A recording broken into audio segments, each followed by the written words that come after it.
My name is Lucille Merriman, and I wish I could say my story is one of love, legacy, and a peaceful retirement. But the truth is far darker, far more digital, and it began the day I opened a letter that told me I owed $11,492.76 to a credit card company I had never even heard of. At first I thought it was junk mail. I almost laughed. Scammers are getting better at this, I murmured, tossing the glossy envelope onto the table beside the stack of old recipes I'd been sorting through. That weekend marked what would have been my 42nd wedding anniversary with Charles, my late husband. I had planned to spend the day quietly rereading his letters, polishing the brass locket he gave me in '87, and visiting the memorial bench I had installed beneath the oak tree in Fairview Park. But the next morning, a second envelope came. This one from a bank I did recognize, Midwest National. The tone was sterner. Final notice before collections, it warned in capital red letters. The sum was larger, over $19,000, and the address was correct. So was my social security number printed in full on the statement. My stomach dropped. I sat at the kitchen table and stared at the letter, reading it again and again, hoping I'd miss some fine print, maybe a wrong name, a typo, something, but everything was me. My full name, Lucille Ann Merriman. My address, my social security number, my date of birth. The goosebumps on my arms were rising like frost on window panes. I reached for my phone, hands trembling, and dialed the number on the letter. The hold music was cheerful jazz, mocking me with every second that passed. A representative finally answered. His name was Derek. He spoke with the dry formality of someone who had long since learned to tune out human panic. When I told him I didn't open the account, his reply was automatic. "Ma'am, are you saying this was fraud?" "Yes," I said, voice rising. "I've never opened a single line of credit with your bank. Ever." "Well," he replied, typing something I couldn't see, "the account was opened using your full details. We'll need to start an identity verification and investigation process. It may take several weeks. In the meantime, the collections process will continue." "Wait, what?" "We can put a hold on the escalation," he said, "but we can't reverse anything until fraud is proven." The line went quiet after that. I sat in my chair, heart pounding. My tea had gone cold. Outside, the wind pushed against the glass, and I suddenly felt very, very alone. That night, I barely slept. I kept turning over questions in my mind. How did they get my social security number? My birth date? What else had they accessed? And then 3 days later, it got worse. My bank account, my real one, the one Charles and I had opened together in 1979, was frozen. I only found out when my grocery debit card was declined. The cashier tried not to make it awkward, but when I called my bank's helpline on the spot, the woman on the other end gently explained that due to unresolved financial activity connected to your identity, they had paused outgoing transactions. I remember standing in the parking lot, clutching a brown bag of groceries I had to pay for with emergency cash, blinking into the evening sun as if it were a stranger. At home, I unlocked the file drawer where I kept my paper statements. I combed through every one, matching every charge, checking every institution. I'd always prided myself on keeping meticulous records, a holdover from my days at the state archive. That's when I found an inquiry on my credit report dated nearly 4 months ago. A credit check had been run by an online retail lender, the kind that offers instant electronics financing. I hadn't applied for anything in years. The only thing I financed recently was a new garden hose from Home Depot, and I paid in full with a debit card. Then the third letter came. This one was from a luxury home furniture company in another state, Nevada. A high-limit credit card in my name had been used to purchase nearly $7,000 worth of Scandinavian-style furniture. White oak credenzas, ergonomic chairs, a velvet chaise lounge. Items I had never seen. Items I would never dream of owning. That was the moment the fear shifted into something else, resolving. Someone had stolen my life. And if there was one thing I had spent decades mastering, it was the art of tracing history. Now, I wasn't working with diaries or war letters, I was working with fraud. But the principle was the same. Every story leaves a paper trail. I spent the next morning making copies, not just of the debt letters, but of every bank statement I had going back 3 years. Every withdrawal, every direct deposit, every receipt I'd ever bothered to keep. It might have seemed obsessive to some, but to me, record keeping had always been a form of self-respect. Now it would be my shield. By noon, I had 3 labeled folders: known for legitimate accounts, unknown for the debts in question, and traces for what I called the inconsistencies, the little clues, timestamps, and breadcrumbs I could feel, adding up to something. Then I pulled out my laptop, opened my credit report, and began dissecting it like a surgeon with a scalpel. 2 pages in, I froze. There it was again, a delivery address I didn't recognize. 245 Burnley Terrace, Apt 4B, Las Vegas, NV. It appeared on 3 separate lines of credit. One was tied to an electronics retailer, another to a fintech loan, and the third was the luxury furniture account. I wrote it down in capital letters, boxed it with red pen. But how had they verified it? Surely the phone number didn't match mine. Surely something would have triggered suspicion. I scrolled further and then I saw the email. It was my name spelled perfectly, but with a number tacked on and a different domain. Lucille Merriman, 1969 Outlook. It wasn't mine. My real email is Gmail, simple, clean, no numbers. I've had it for years. The fraudster had created a near-exact replica, close enough that a glance would have passed. I felt sick, violated. That's when I called Fiona. She lived down the street, a retired IT consultant. We'd met at the library and bonded over classic mystery novels. If anyone knew how to navigate the swamp of digital breadcrumbs, it was Fiona. She arrived that evening wearing her usual hoodie hair, tied-back glasses perched on her nose like a battlefield general, ready to dissect the war map. She brought her laptop and a thumb drive loaded with investigative tools I couldn't pronounce. "You're not crazy," she said after 15 minutes. "This is targeted, not a random breach. Whoever did this knew exactly what to use and where." I swallowed hard. But who? Why me? She didn't answer at first. Instead, she pulled up the IP login history for one of the retailer accounts using metadata tracking. I didn't understand every technical step, but I watched her fingers fly across the keyboard. And then, there, an IP address geolocated to a city not far from me. Not Nevada, not offshore. East Madison. My son lives in East Madison. No, that couldn't be. Could just be coincidence, Fiona offered gently. Let me dig deeper. But my brain was already running ahead. There was only one person in the world who had all my information without having to steal it. My son, Jeremy. He had lived with me until 5 years ago when he moved out after a screaming match about a business loan I wouldn't co-sign. He said I didn't believe in him.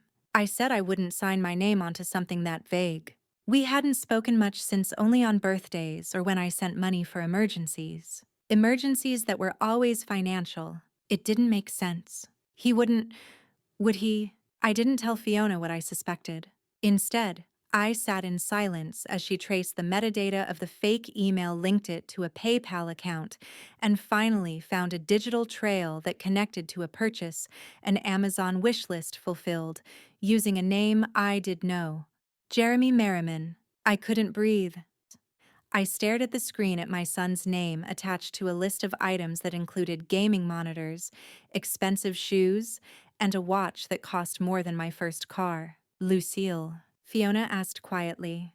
I didn't answer. I just stood, walked to the hallway, and stared at the wedding photo still hanging beside the door. Charles and I, young and hopeful, holding a baby in a knit blue blanket. That baby had grown up to steal from me. I turned back to Fiona. "I want every trace," I said. "I want to know exactly what he did. I want the paper trail, all of it." Her eyebrows lifted. "You sure?" I nodded.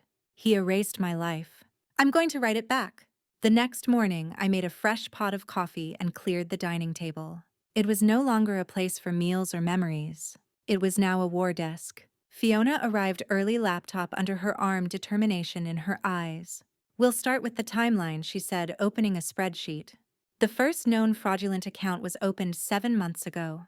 That's our anchor." She pulled out her second monitor, bless her for being so prepared, and started compiling a chronology of every fake account, loan, and purchase. 7 months. Jeremy had smiled in my kitchen just 5 months ago. He had come over on my birthday with a bottle of wine and a strange awkwardness I chalked up to guilt over not calling. He kissed my cheek. Told me I looked good for 69. Had he already begun by then? I watched Fiona's cursor move with surgical precision as she cross-referenced IPs, shipping addresses, and even browser fingerprints, something I didn't even know existed. She opened records from browser extensions that indicated when and where logins had happened. Again and again, the same neighborhood popped up. East Madison. I finally spoke. He must have used my details stored somewhere. Maybe from that old medical form I had him help me fill out. Possibly, she said, but most of this data had to come from something deeper. Access to your personal devices, bank statements, passwords, things that aren't just lying around. I thought of the night he stayed over during a snowstorm last winter. I'd let him use my computer. I even gave him the password to access my email, thinking he wanted to help sort out a utilities bill I was having trouble downloading. My stomach turned. That was it. That was the night he took it all. I remembered him looking so sweet, so tired, asking me if I wanted tea before bed. I had no idea I was handing him the keys to destroy me. The memories were turning into poison. We took a break in the afternoon. I walked to the park clutching my coat tighter than usual, breathing in sharp air that didn't quite cut through the fog in my chest. I sat on the memorial bench, Charles's bench, and looked at the engraving. To Lucille, you made time stand still. I wiped a tear and whispered aloud, "What would you do, Charles? Would you forgive him?" No answer came. Just the rustle of dead leaves and the distant sound of a dog barking. When I returned, Fiona had compiled a master file of everything. 6 fraudulent credit cards, 2 online personal loans, a car lease application denied, 4 shipping addresses used across the region, 3 email aliases, 1 crypto wallet funded with transfers from a checking account opened in my name. All of it was in black and white. "It's enough," she said. "Enough to report to the police. Or the FBI." I nodded, but I wasn't ready to make that call. Not yet. That night, I sat down and typed Jeremy a message. "I know everything. Please don't lie to me anymore. Call me." He responded 3 hours later. "You're confused. Someone must have hacked you." I'd never do that. The audacity made me laugh an empty sound. He was trying to gaslight me. Me. The woman who raised him, bathed him, read him Sherlock Holmes stories at night. He thought he could twist the truth into doubt. I didn't reply. Instead, I printed the spreadsheet and placed it next to a childhood photo of him on his 3rd birthday. A cake, a grin missing 3 teeth, a blue party hat. I studied both papers. One held a lie that tried to erase my life. The other a memory that once meant everything. I whispered, "You're not that boy anymore." The next morning, I filed an official complaint with the Federal Trade Commission. Then I called the police. And then I called a lawyer. It was time to take my name back. The officer who took my report was polite, but distant, like someone reading a script he'd recited too many times. His name was Officer Gentry. Young, polite, efficient. His pen scratched the form as I spoke, but his eyes never quite met mine until I said it. "My own son did it." That got his attention. "To be clear, ma'am," he said slowly, "you're accusing a direct family member of identity theft, wire fraud, and multiple counts of financial deception." I nodded. He hesitated, tapping the pen against his clipboard. "We'll need documentation. Anything you can provide: email chains, account screenshots, transaction reports." I handed him the envelope Fiona and I had assembled. A full stack of printed evidence, tabbed and color-coded like the archives I once maintained for a living. For a moment, he looked impressed. Then he placed it gently into a file box. "We'll initiate a report and flag the accounts through the cybercrime unit," he said. "They might take a few weeks to follow up." Weeks. I wanted to scream. Not at him, but at the absurdity of it all. I had raised a boy, clothed him, fed him, worked double shifts so he could go to college. And now I had to wait in line like a stranger begging for justice with a case number and a promise of follow-up. But I said nothing. Just thanked him, turned, and left the station with my shoulders squared like armor. Back home, I called my bank and asked to speak to their fraud department directly. The first woman transferred me to a man named Mark. Mark was different. He listened. Actually listened. And when I mentioned that I'd filed a police report and had copies of login timestamps, he asked for them immediately. "We'll get our legal team involved," he said. "If this checks out, we'll begin reversal processes." It wasn't much, but it was something. That night, I didn't sleep. I lay in bed with Charles's old flannel shirt clutched to my chest, his scent long gone but the memory embedded in its threads. I could feel myself unraveling at the edges, fear, grief, shame all twisting together. Was it my fault? Had I been too soft with Jeremy? Too trusting?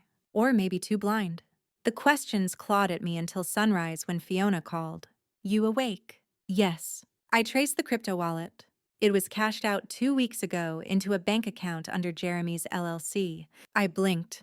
He has an LLC, apparently. Merriman Digital Enterprises. Registered under his name. Used your address from 5 years ago as the billing base. I pressed my hand to my chest. It was no longer just identity theft. It was premeditated. Structured? Legal on the surface, like a suit worn over a body of lies. Fiona continued.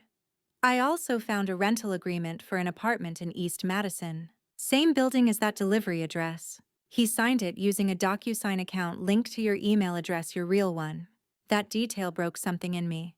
He hadn't just created fake accounts. He'd taken control of mine. He had impersonated me so smoothly, so effortlessly, that companies hadn't even blinked. I stared out the window, watching the world go about its business, cars passing, dogs barking, a neighbor waving.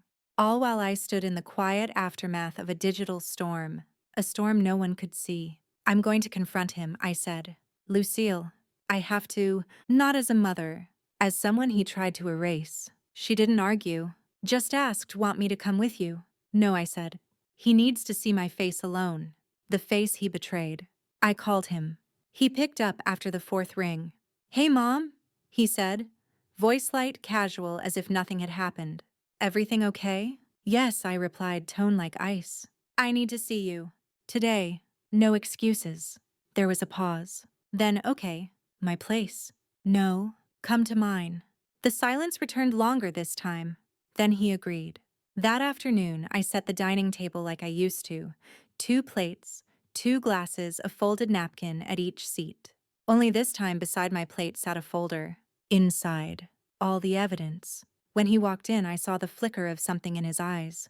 Was it fear or recognition? "Nice to see you," he said, leaning to kiss my cheek. I stepped back. "Sit." He did. I didn't waste time. I opened the folder and slid it across the table. One by one, he looked at the documents. His face hardened as he read the PayPal logs, the IP matches, the crypto transfers, the account registrations. "Is this a joke?" he asked, trying to sound incredulous. "No." He laughed short and sharp. "You really think I'd do all this?" "You're being paranoid, Mom. Maybe you're—" "Stop," I said, voice low. "Don't gaslight me." He froze. "I know what you did. Fiona knows. The bank knows. And now so do the police." His smile disappeared. And for a second, I saw him as he truly was, small, cornered, and furious that I had beaten him to the truth. "You'd call the cops on your own son. You already did that when you took my name." He stood up, knocking over the chair. His face was flushed. "This is insane. You're insane." But I stayed seated, unmoved. "No, Jeremy," I said calmly. "What's insane is watching your mother mourn your father alone and deciding that's a good time to steal her life." He opened his mouth to speak, but no words came. And then he left, slamming the door so hard the locket photo of Charles and me shook on the wall. I stared at it for a long time. Then I got up, locked the door, and called the police again. This time I pressed charges. Filing official charges against Jeremy wasn't just a legal step. It was a funeral of its own. I didn't cry after the call. I didn't feel relief or triumph. What I felt was something cold and clinical, like filing paperwork, to report the loss of a missing heirloom, knowing deep down it would never return. The next few days passed in slow motion. I received a case number. Officer Gentry followed up. The bank's fraud division contacted me, now fully engaged. My primary checking account was unfrozen, and several creditors paused collections pending investigation. But none of it felt like a win. The hardest part wasn't the debt or the damage. It was the memory of Jeremy in my kitchen when he was 5, face covered in pancake syrup, saying, "Mama, I'll take care of you when I grow up. And now I had to prove in writing that he had willfully committed multiple counts of identity theft fraud and digital misrepresentation. Fiona stayed close through it all. On the fourth evening after the confrontation, she brought over soup and a printed document. This, she said, laying it down like a final puzzle piece is your strongest evidence. I leaned in. The document was a metadata report. A timeline of logins from Jeremy's personal IP address matched to the exact minutes fake applications were submitted. Every one of those digital transactions aligned perfectly with confirmations sent to the fake email pretending to be me. But wait, I pointed at the timestamp on the first application. That was the same weekend he was here for my birthday. Fiona nodded. He did it from your own home. Probably while you were asleep. My chest tightened. A fresh betrayal. He didn't just steal your data, Lucille, she said. He used your presence as cover. That's premeditation. I stared at the report, its black and white clarity offering no room for illusion. What happens now? I asked. Fiona looked at me carefully. There's another piece we should talk about. One, the police will ask about soon. The crypto wallet. I frowned. What about it? Jeremy cashed it out through a company based overseas. It'll be harder to claw back. But the funds were originally funneled from a checking account in your name. That means you can trace the origin, but recovery. That could be a fight. Do I need to hire someone? Maybe. A legal firm or an asset recovery specialist. Or we can expose him another way. She handed me her phone. On the screen was a social media profile, Jeremy's. There he was, smiling, posing in a leased car that wasn't in his name, posting quotes about hustle culture success and earning your legacy. The comments were filled with friends congratulating him on his big moves. I stared at the screen and whispered, "He used me to build this." Fiona nodded. "I think it's time to show people what he really built." "No," I said slowly, setting the phone down. "Not yet." "Why not?" "Because justice shouldn't be served with noise," I said. "It should be served in silence, so when it lands, it's deafening." I spent that night writing everything down, not just for legal purposes, but for me. I wrote the story of how I met Charles, how we bought our first house with saved pennies and faith. I wrote about Jeremy's birth, how I nursed him through scarlet fever, stayed up nights with math homework, how I forgave his debts one after another. And then I wrote about how he took it all. Each word was a reclamation. Each sentence a small resurrection of the woman I was before the erasure began. 2 weeks later, the police notified me. Jeremy had been formally interviewed. He denied all charges, claimed someone must have hacked both of us.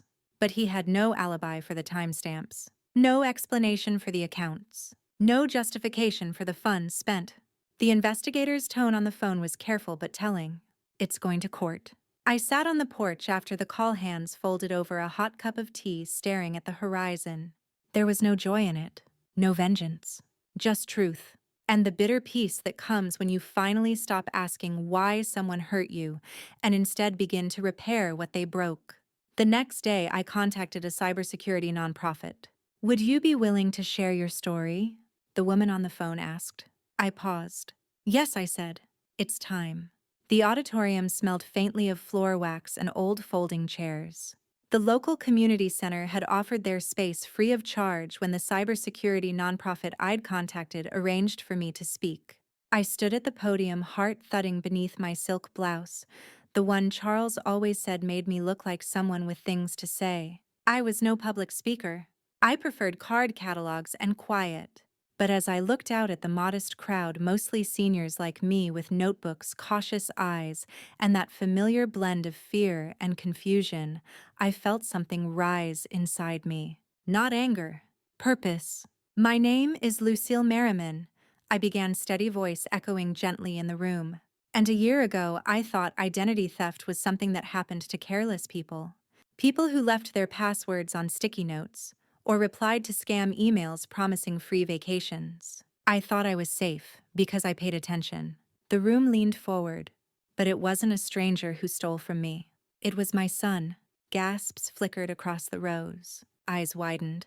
Pens froze mid-sentence. I continued. "I raised him with love. I taught him to tell the truth, to be careful, to work for what he wanted. And he used all of that to steal nearly $80,000 from me using my own name, my own social security number, and my trust. There was no rage in my tone, only clarity. That seemed to hold them more powerfully than drama ever could. I told them everything. How the credit cards appeared, how my accounts were frozen, how Fiona traced digital footprints I never knew existed, how I sat across from my own son and saw a stranger in his skin, and how I pressed charges not because I hated him, but because I refused to disappear quietly. When I finished, no one clapped right away. There was only silence, and then slowly an older man in the back raised his hand. How did you forgive yourself? He asked. The question landed like a stone in my chest. I answered honestly. I didn't, not right away. I kept asking what I did wrong, where I failed. But then I realized his betrayal didn't erase my love. It doesn't rewrite the years I gave in good faith. But it also doesn't excuse the harm. I paused, then added, forgiveness is not the same as erasing accountability. It's choosing to protect yourself even from the people you once trusted with your life. That evening, I received 23 emails, all from people in that room. Some shared stories of theft by grandchildren, nieces, neighbors. One woman wrote, "You said what I was too ashamed to say aloud." I cried that night. Not for Jeremy. Not anymore. I cried for the countless people like me who sit in silence with their shame thinking they're weak, when in truth, they're fighting invisible wars. A month later, the court date arrived. I wore navy blue, neat, quiet power. Fiona came with me, files in tow. My lawyer nodded respectfully as we entered the courtroom, where Jeremy sat at the defendant's table, jaw tense, avoiding my eyes. He wore a suit. He looked like someone performing innocence.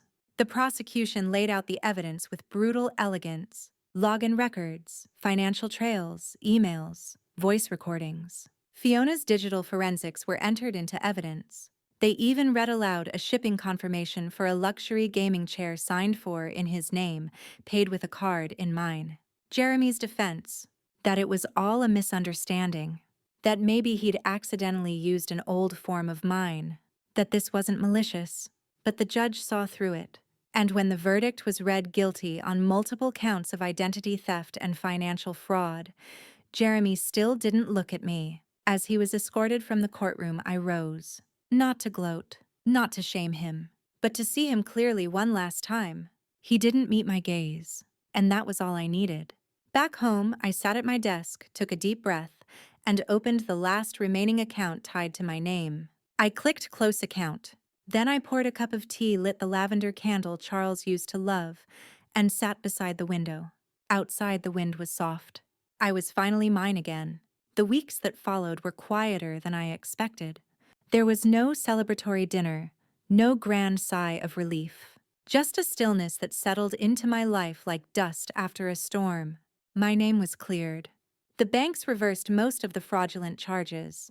The police returned my documents and the court ordered restitution, though I knew Jeremy would never be able to pay it back. And still the silence felt heavier than before. I kept to my routines: morning tea, a walk to the library, volunteering on Thursdays at the archive room, where I'd resumed my role organizing wartime letters and forgotten family photos. One day, while sorting through a stack of 1930s correspondence, I came across a letter from a mother to her son at sea. The paper was yellowed but still legible. "I don't know if you'll return, but I pray that when you do, you'll still know me." The words stabbed at something raw inside me. I no longer hoped Jeremy would return. But I did wonder if he ever truly saw me, or if I had just been a resource to him all along. A faucet of love and money he thought would never run dry. The doorbell rang that afternoon. I opened it to find a woman in her 20s, bright cardigan, clipboard in hand. "Miss Merriman," she asked cheerfully. "I'm with Silvernet. We're a new digital literacy nonprofit for seniors. We're looking for volunteers to help teach others how to protect themselves online." I blinked, stunned. "How did you get my name?" She smiled. "Someone from the cybercrime network mentioned you, said you're the real deal." That night, I signed up. The first class was small. 6 attendees ranging from 62 to 84. We sat in the library's back room with its old carpet and buzzing fluorescents, the air thick with nervous energy. I'm not here to make you tech geniuses, I told them gently. I'm here to make sure no one takes your life from you while you're not looking. I showed them how to set up two-factor authentication, how to recognize phishing links, how to create strong passwords and store them securely. One woman burst into tears when she realized she'd given her Medicare number to a fake website 2 weeks prior. I sat beside her and said, "It's not your fault. The internet is full of clever liars. But now you know better." After class, she hugged me. I wish someone had told me this 5 years ago. I did too. But maybe this was the work now. Not revenge, not courtroom battles, but prevention. Protection.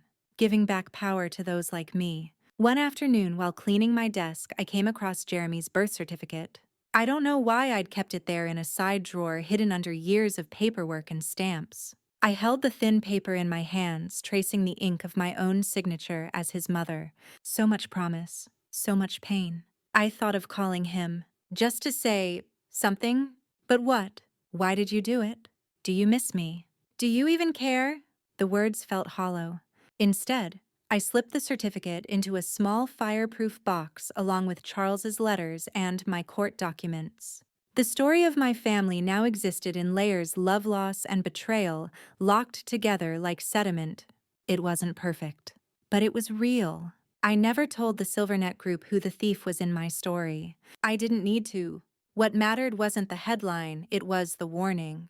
And if my pain could protect just one more person from losing their name, their savings, their dignity, then maybe it had meaning. Maybe I had reclaimed more than my identity. Maybe I had reclaimed my voice. As I walked home that evening, dusk settling over the houses, I passed a mother and son sitting on their porch. The boy leaned into her side, laughing safe. I smiled faintly. Not all stories end like mine, but the ones that do deserve to be heard. It was on the second Tuesday of the month when I saw him again. I was leaving the post office balancing 2 manila envelopes under one arm when I glanced up and froze. Across the street, leaning against a bus shelter, stood Jeremy. He looked thinner. His once perfectly styled hair was now a little overgrown. His jacket hung awkwardly off his frame. He wasn't alone. Someone stood next to him, a woman perhaps talking quickly with animated hands. But Jeremy wasn't listening. He was staring at me. Our eyes locked. For a moment, the world stilled. No wind, no cars. Just the space between mother and son filled with things that could never be unsaid. He didn't wave. Neither did I. I simply turned and walked away. My hands were shaking by the time I reached my car. I sat inside, breathing slowly, watching him in the rearview mirror until the bus came and took him somewhere I no longer needed to follow. That night, I sat with Fiona at the kitchen table, the place where we had uncovered so many lies months ago. "He's back in town," I said, stirring my tea without drinking it. She didn't respond right away. Then she asked, "Do you want to talk to him?" "No." "Are you sure?" I looked out the window. The stars were beginning to poke through the blue-gray sky. "I think I've said everything I needed to, just not with words." Fiona nodded, her silence respectful. Weeks passed. Then months. I began writing a small book, nothing fancy, just a personal guide for seniors on digital safety, filled with practical steps, real stories, and one long chapter about Lucille M., a fictionalized version of myself. It was picked up by a local newsletter and shared at libraries and community groups. One day, an email arrived. Subject line: "Request for permission. Use your guide in our veteran network." It was from a woman named Elise at a retirement organization for former military spouses. She said the guide had already prevented 2 known scams in their community. She asked if she could print copies. I stared at the screen for a long time. "Yes," I typed back. "Use it freely. Just make sure they know." This happened to someone who never thought it could. The next morning, I printed out her email and tucked it into my journal, right beside a photo of me and Charles at our 25th anniversary. He had been wearing that awful green tie, and I'd been laughing so hard I couldn't stand straight. The past could not be erased, but neither could the present. Then one cold afternoon in December, something unexpected happened. A letter arrived. No return address. Inside was a single folded page handwritten in a script I knew as well as my own. Mom, I don't expect forgiveness. I don't deserve it. I just wanted you to know that I'm in a program now. Part of the sentence. Rehab. Not just for the fraud, but for everything. They made me take a course on victim impact. They made me read about what happens to people after their identity is stolen. The trauma, the shame.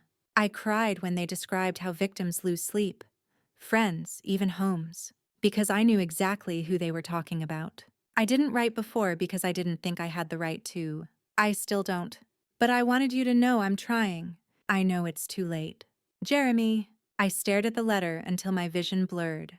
Then I placed it back into the envelope and tucked it away. I didn't know what to feel. Part of me wanted to rip it in two. Another part wanted to cling to it like a lifeline. But instead, I just sat quietly listening to the wind rattle the bare branches outside. Forgiveness is strange. It's not always loud. Sometimes it's just letting a letter exist in a drawer without destroying it. Christmas came. No cards. No calls. Just peace. I made a simple dinner for one, watched a rerun of a show Charles used to love, and pulled a single ornament from the box, the one Jeremy made in second grade. Painted clumsily with glittered edges and a crooked smile, I hung it near the back of the tree, not front and center, but not thrown away either. Because healing I was learning didn't always look like joy. Sometimes it just looked like breathing again. Winter softened into spring, and with it came a different rhythm to my life. The mail no longer filled me with dread. My name was clean, the fraud alerts removed, and the last of the debt settlements had been officially closed. I could finally walk into a bank without flinching, pick up the phone without second-guessing who might be on the other end. I had reclaimed my life. And yet, even in healing, there are echoes. Every time a password reset notification pinged my inbox, my pulse still jumped. When a strange number called, I hesitated. It's a scar I carry, not visible, but etched into the soft fabric of my trust. But I refused to live afraid. Instead, I filled my days with action. Silvernet had grown. I now taught 2 workshops a week, and we added a session called When the Betrayer Knows Your Birthday. The title raised eyebrows, but it always hit home. More and more attendees came with stories. Siblings who had taken loans, grandchildren using grandma's name to finance cell phones. One man had lost his house to a forged reverse mortgage signed by his nephew. We weren't rare cases. We were just rarely believed. During one session, a man in his 70s stood up holding a shaking notebook. My son used my retirement fund for crypto. Said he'd double it. He lost it all, he said, voice cracking. And I just kept telling myself, at least he calls me. I walked to him and placed a hand on his shoulder. Calling you doesn't erase the damage, I said gently. It just masks the silence with noise. After class, he pulled me aside and whispered, "Thank you. You make me feel less crazy." I smiled, though the truth stung. I had once thought the same thing. That night, Fiona came over with a surprise. "It's time," she said, pulling a sleek silver laptop from her bag. "Out with the old? No more that clunky Dell from 2009. I laughed. "It still works. Lucille, you're a digital hero to half the seniors in this county. You can't run the revolution on a machine with a cracked screen and Windows Vista." We set it up together, transferring files, installing security software. I made a new email, fresh, secure, long password with no personal info. I even taught myself to use a password manager. By the time we finished, I felt lighter, empowered, like I'd been handed not just a machine, but a clean slate. Days later, I found myself walking past the courthouse. I hadn't meant to. It was just on my route back from the market, but as I passed the steps, I stopped. That courtroom had seen my worst heartbreak. And oddly, my first real moment of self-assertion. I remembered the way Jeremy never looked at me during the trial, the way he shrank when the evidence was read. But I didn't feel anger anymore. I didn't feel pity either. I just felt distance. I had crossed a bridge. He was still standing on the other side. That night, I wrote another chapter in my guidebook, this one titled, When Justice Feels Like Emptiness. Because no one talks about that. They talk about winning, about reclaiming, but they don't prepare you for the hollow space that remains after the dust settles and the villain wears your child's face. Then in mid-May, I received another letter. Handwritten. Same pen. Same slanted script. Mom, they're moving me to a halfway house soon. I'll be allowed work release. I've applied for a job at a call center that handles tech support for seniors. Ironic, huh? If I get it, I promise I won't use your name to do it. I don't expect a response. I just wanted to tell you that I'm trying to be better. Because in the end, I couldn't erase you, no matter how much I tried. Jeremy. I sat in my chair for a long time, letter trembling in my hands. What kind of son writes something like that? A broken one, a guilty one, maybe even a changing one. But I wasn't ready to answer. Not yet. Instead, I placed the letter in the same drawer as the first. My forgiveness wouldn't arrive as a grand gesture. It would come quietly in small choices, like not throwing away his letters, like whispering his name in prayer, like letting his mistakes live beside the truth, not be buried under it. I stepped outside as the sun dipped low. The hydrangeas Charles planted years ago were in bloom again. I knelt beside them and smiled softly. No matter how much you erase some things, bloom back, especially when they've taken root in truth. Summer arrived gently that year. The air was warm without aggression, the kind that coaxed open window panes and drew neighbors out onto porches with lemonade in hand. I found myself sitting outside more often beneath the faded awning Charles had insisted on installing when the sun gave him migraines. He never liked being caught unprepared. Neither did I. It was in this season of soft recovery that an unexpected opportunity arrived. Silvernet, which had grown from 3 towns to 20, had nominated me to speak at a regional digital security summit. It would be held in Chicago. Real stage, real audience, panelists from cybersecurity firms, senior advocates, even representatives from federal protection agencies. I almost said no. Me. On a panel with people half my age and twice my technical vocabulary. But Fiona wouldn't let me back out. "You've earned this," she said, hands on her hips like a general. "You're not just a victim. You're a voice. And they need to hear you." So I agreed. In the weeks leading up to the event, I wrote and rewrote my remarks. I didn't want to simply recount the facts of my case. I wanted to illuminate what fraud steals beyond dollars. The trust in our own perceptions, the belief that family is inherently safe, the confidence in our own memories. The summit hall was vast, lit by chandeliers and ceiling-mounted spotlights. As I waited backstage, I rubbed my palms together to calm the nerves, then glanced at my small note card, just 3 lines. Identity theft isn't just a financial crime. It's emotional erasure. But we can write ourselves back into the story. When my name was called, I stepped onto the stage and into the light.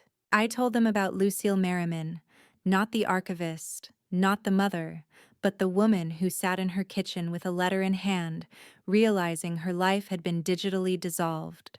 I shared what it felt like to be dismissed by banks, to be doubted by friends, to confront the reality that your son has weaponized your trust. And then I shared how I rebuilt. With documentation, with courage, with community. When I finished, there was silence.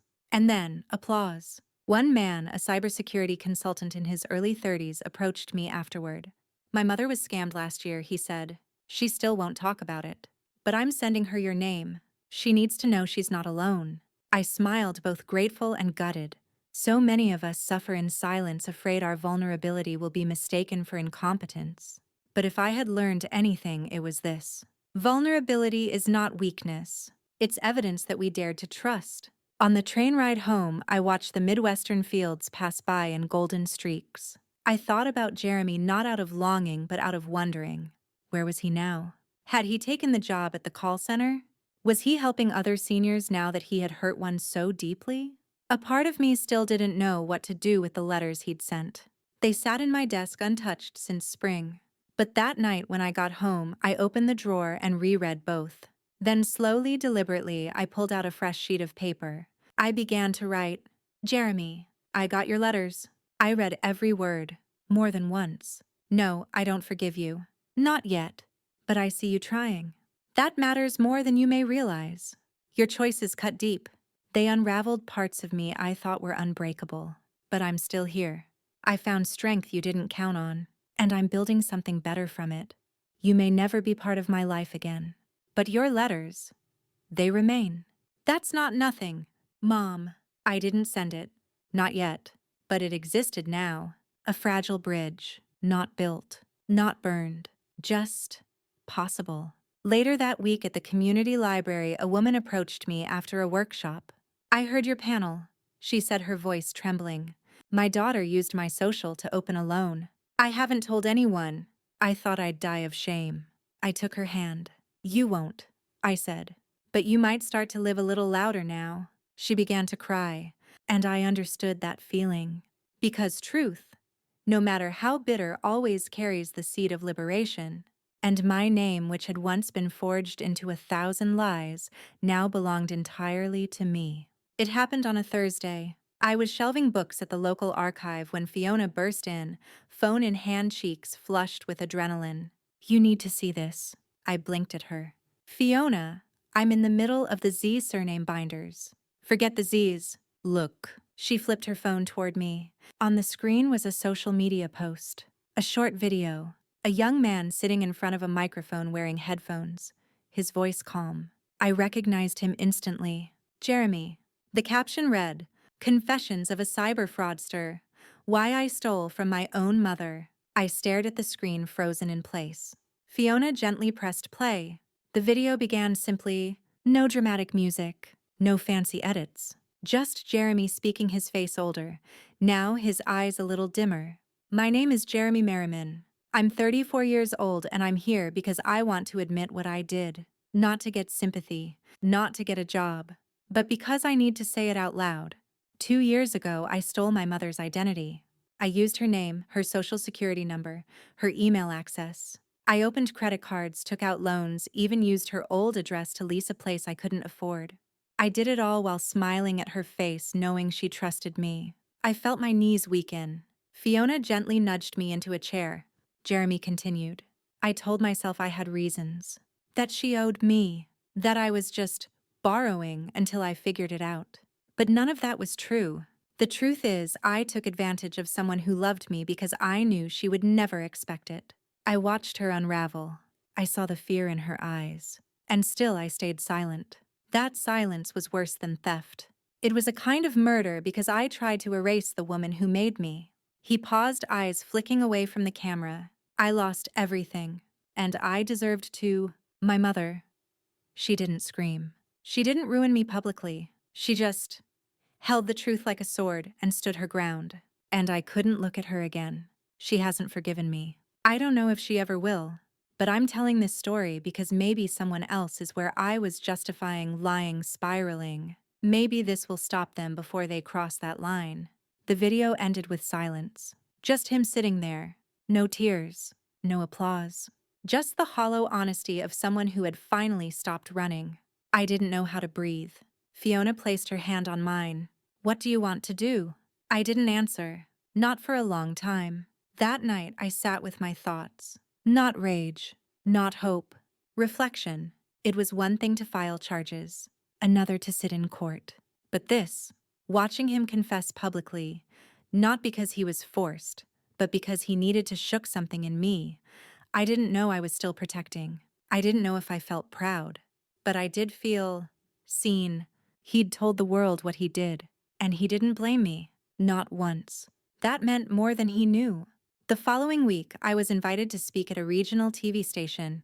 Someone had seen the clip of Jeremy and learned of my story. They wanted the mother's perspective. At first, I declined. But after 3 sleepless nights, I called back and agreed. The segment was brief, 10 minutes.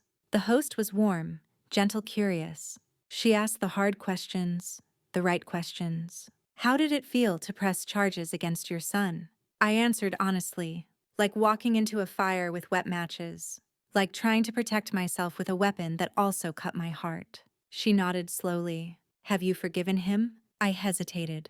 I've forgiven myself, I said. And that was the hardest part. Later off camera, the host handed me a note. Someone dropped this off for you before the show. Inside was a short message. I saw the interview request. I didn't want you to be surprised. You don't owe me anything. But thank you for not erasing me the way I erased you. Jay. I read it twice, then folded it slowly. No fireworks.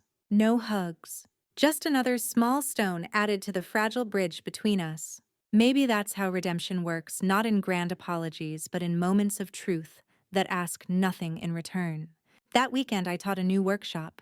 We added a section called Signs It's Someone You Love. I told them it was the hardest section to teach. Because it's not about spotting a stranger, it's about noticing the lie in a familiar face. A woman in the back hair braided tightly whispered, "How did you survive it?"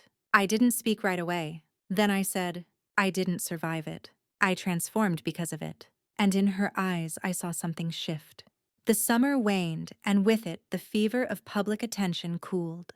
The video of Jeremy's confession had made its way through advocacy groups, local news, and even a few parenting forums, each with their own take on the story. Some praised him for owning up. Others called it too little too late. But in all of them, there was one common thread: the name Lucille Merriman. People began writing to me, not just survivors, but strangers. A nurse from Ohio, a widower from Montana, a teenage girl whose father emptied her college fund. They weren't just talking about stolen money. They were talking about stolen dignity and what it meant to walk through fire, silent and scorched, and come out whole. I answered every letter I could, not because I was trying to be noble, but because I remembered what it felt like to be utterly alone with your shame. There's something about betrayal from someone you've loved that scrapes your self-worth raw. And a stranger saying "me too" can be the softest balm. One day in August, I received a certified letter. This one wasn't handwritten. It was from a law firm. Inside was an official document. Jeremy Merriman had signed over power of attorney for his LLC to a court-appointed trustee. He was dissolving the company. Any remaining assets, which amounted to a few $100s, were being redirected per his request to Silvernet's education fund. He had left a brief note typed in the corner. I started it by stealing from her. I'm ending it by giving others the tools she gave herself. No signature. Just a legal closure to the empire he built on my back. I placed the letter beside the others, forming what had become a quiet paper shrine, not of grief, but of reckoning. In September, I was offered a grant. Silvernet had partnered with a financial institution that wanted to sponsor a national program using my curriculum. Digital guardianship, they called it. They wanted me to lead the rollout, to travel, teach, and train others to teach, to be the face of it. I laughed when I read the email, imagining Charles shaking his head with a grin. "Careful, Lou. They'll be asking you to run for office next." But then the thought turned serious. I sat down at the kitchen table, the same one where Fiona and I had traced every betrayal. I stared out the window, the maple tree's leaves already edged in orange. Did I want this?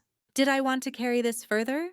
I thought about the Lucille from a year ago, sitting in this same chair, hands trembling over bank statements, terrified of being forgotten, of becoming a line item in someone else's scheme. And I thought about the Lucille who now stood in front of classrooms, courtrooms, and cameras, who held space for others not as a victim, but as a woman who had drawn a line in the sand and said, "No more." Yes, yes, I wanted this. I began traveling, first to Iowa, then Ohio, then New York. Everywhere I went, people came with stories like vines twisting and tangled, growing in the dark, until they finally found light. In one session, an older man named Gerald spoke up, voice hoarse from age and grief. "My daughter forged my signature to refinance my house. I didn't say anything because, well, she's my baby girl. I thought I'd lose her forever if I turned her in." I nodded. I'd heard variations of that story again and again. "Did you?" I asked gently. He shook his head. "I lost her anyway, but now I've lost my home too." We sat in silence, the weight of his story settling across the room like mist. Finally, I said, "It's not justice if it costs you everything, but it's not love if it demands your silence." He looked up at me, tears brimming. "Thank you." Back home, I kept up the workshops. The library even gave me a permanent room 4C, where I now held Thursday gatherings. We called them reclaim circles. We didn't just teach tech. We taught language, how to say no without apology, how to ask questions without shame, how to recognize the slow erosion of trust not as weakness, but as a red flag. Each session ended with the same words: "You are not stupid. You are not alone. You are not your silence." And every time I said it, I meant it more, because I was still healing too. Then one cold October evening, I received a final message. Not from Jeremy. From his parole officer, Miss Merriman. Your son has completed his work release program and is being transferred to an independent living facility. He asked us to notify you in case you wanted the information. He's enrolled in continuing education, IT certifications. He's teaching a digital safety class once a week at the facility. I stared at the message, blinking back something that felt like disbelief. And something else. Not forgiveness, but maybe respect. Because while I couldn't forget what he did, I could acknowledge what he was choosing to do now. Quiet redemption, 1 hour at a time. I didn't reply to the parole officer's message. There was nothing I needed to say, at least not yet. But I did save it. I printed it out and slipped it into the folder with Jeremy's letters, the court documents, and the statement from the lawyer. My life, I realize now, existed in two archives. The one I curated for the town, and the one I kept for myself. One of them held love letters from wartime. The other held paper trails of betrayal. Both were stories worth preserving. In late October, I was invited to speak at a symposium hosted by the National Elder Justice Coalition. It was an event I never would have imagined attending, much less headlining. They called my keynote the Archivist's Armor. I stood behind the podium in a navy blue blazer and a gold brooch shaped like a key, Charles's favorite piece. The room was full, the lights warm, the audience quiet. My name is Lucille Merriman, I began, and for 30 years I organized other people's stories. I labeled them, indexed them, made them make sense. But nothing prepared me for the day my own story unraveled at the hands of someone I loved. I told them about the fraud. About the way silence can be more violent than shouting. About how identity theft isn't just about money, it's about memory. How do you prove you are who you say you are? I asked when someone else has rewritten your digital reflection. I paused, let the question settle. Simple, I said. You write yourself back in. That line stayed with people. After the speech, attendees lined up to thank me. One woman pressed a folded note into my hand and whispered, "You saved my life." The note said, "He said I was imagining it, that I was being paranoid, but now I know I was being erased. I'm calling the bank tomorrow. Thank you for showing me I'm not invisible." I cried reading it, not because it was sad, but because it was proof that something real had come from something so painful. Back home, I decorated early for Thanksgiving. The table was set for 4, even though it would only be me, Fiona, and a couple from my digital class, who had no family nearby. I roasted the turkey myself, made Charles's cranberry sauce from memory, and played the jazz records he loved during dinner. It was simple, warm, whole. As we sipped mulled cider, Fiona nudged a small white envelope toward me. "What's this?" I asked. She shrugged. "Mail came while you were in D.C. Thought you might want to open it." I turned it over. My name written in ink I recognized. Inside a short letter. "Mom, I saw the symposium. I watched the replay. You were beautiful, clear, strong. You said you archived other people's stories. I hope one day mine can live on your shelf too. Not the story of what I did, but of who I'm trying to be now. Happy Thanksgiving. Jeremy." No phone number, no return address. Just that. A sentence that tried not to ask for anything. I didn't cry right away. I just folded the letter slowly, hands steady, and tucked it next to the others. Then I stepped outside, wrapped in a knit shawl, and stood beneath the stars. I whispered a single word. Maybe, not yes, not yet, but maybe, and sometimes maybe is more powerful than no, because it holds space. Because it leaves the door unlocked, not open, but not bolted shut. A week later, during our Thursday circle, I read Jeremy's Thanksgiving letter aloud. I didn't say it was from my son. I just called it a note from someone in recovery. And when I finished, a man across the room, one who hadn't spoken in 5 sessions, raised his hand. "That's what I needed to hear," he said. His voice trembled. "I've been the thief. I've been the liar. But I'm showing up. I'm here." The circle was silent. Then a woman across from him, an older woman who had once wept through an entire session, nodded and said, "Then let's make sure this is the start of something better." And that was it.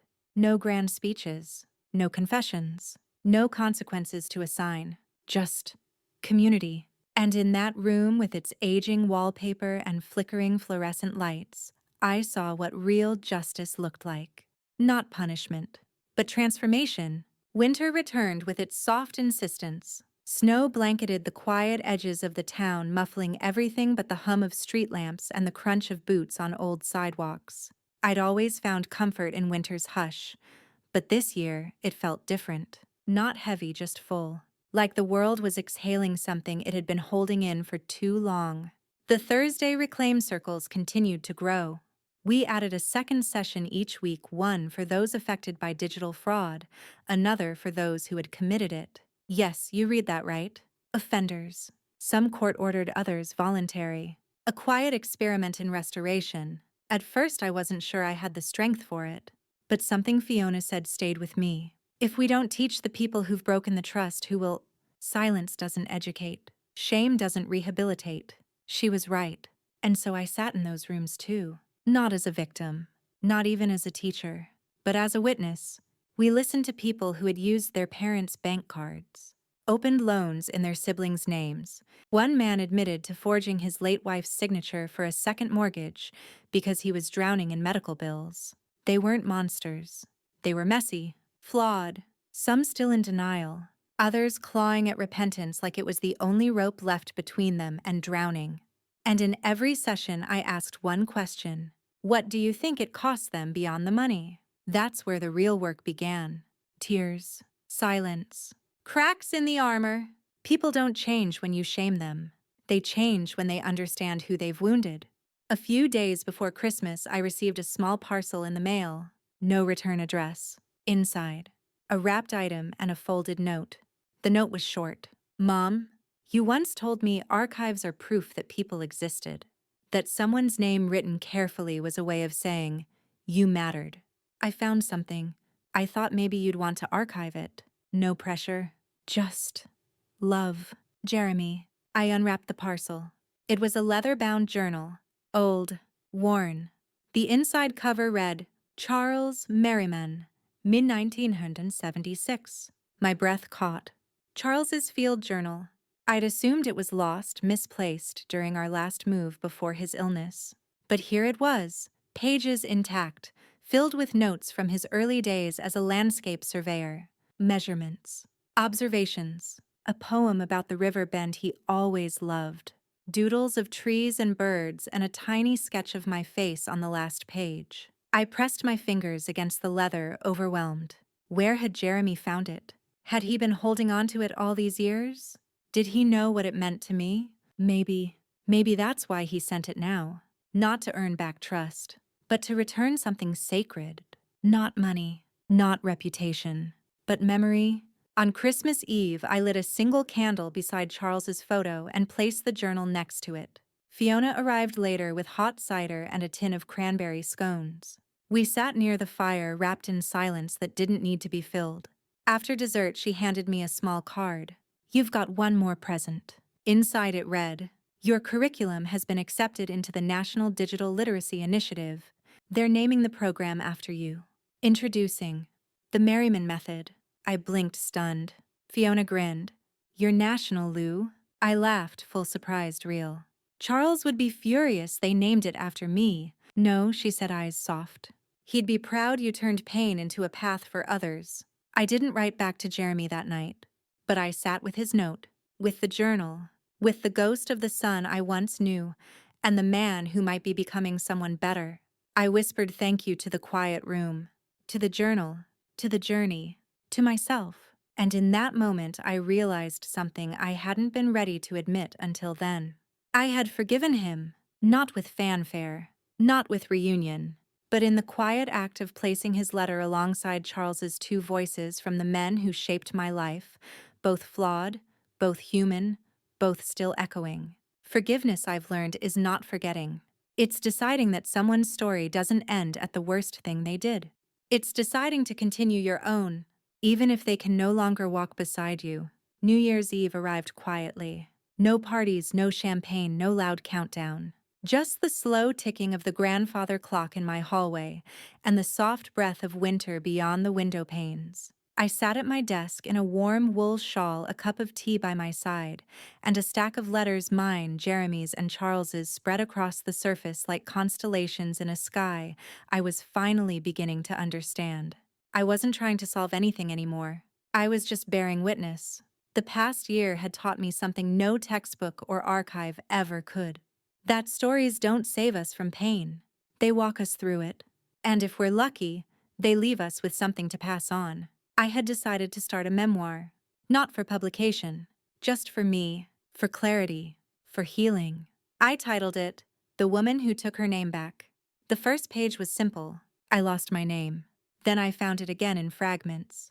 Credit reports, courtrooms, letters, silence. I didn't know who I was for a while. But I kept going.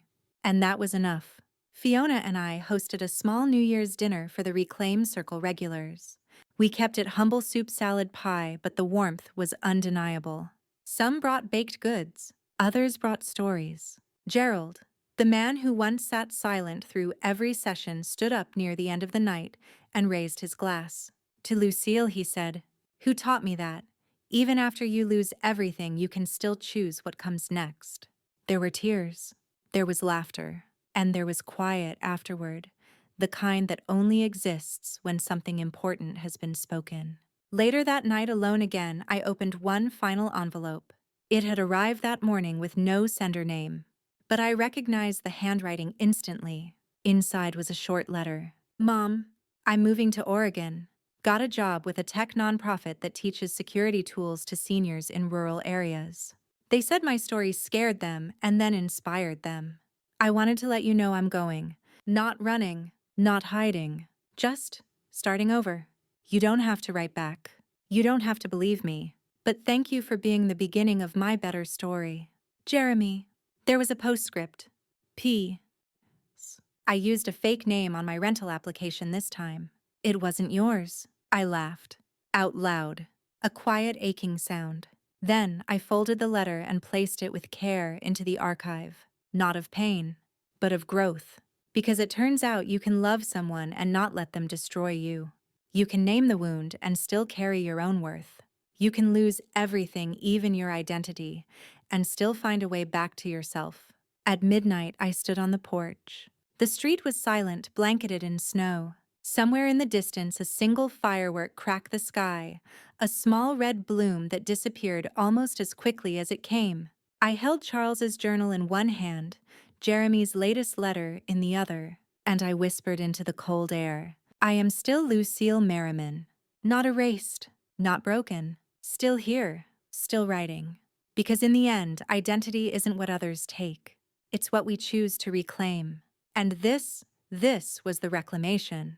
If you had told me 2 years ago that my own child would steal my identity, that I'd find myself testifying in court against him, teaching strangers how to protect themselves from people they love, I would have shaken my head and said, "Not my story." But stories have a way of finding you. They twist and split and surprise you like rivers changing course in the night. And yet, despite everything, I'm still here. I don't speak from bitterness. I speak from distance, from perspective, from a kind of strength I didn't know I had until I watched it carry me through freezing mornings with foreclosure notices and long nights deciphering login records. I used to think identity was static. Your name, your birth date, your roles, mother, widow, archivist. But now I know identity is something we claim again and again, not from the systems that try to define us, but from the small, quiet acts of remembering who we are, even when the people closest to us forget. I forgave my son not to welcome him back into my life, but to walk forward unchained. I shared my story not to be admired, but to leave a trail for others stumbling through the dark. And I wrote it all down not as an end, but as a beginning, because somewhere out there, someone is opening a letter that doesn't belong to them. Somewhere someone is wondering if silence is safer than speaking out.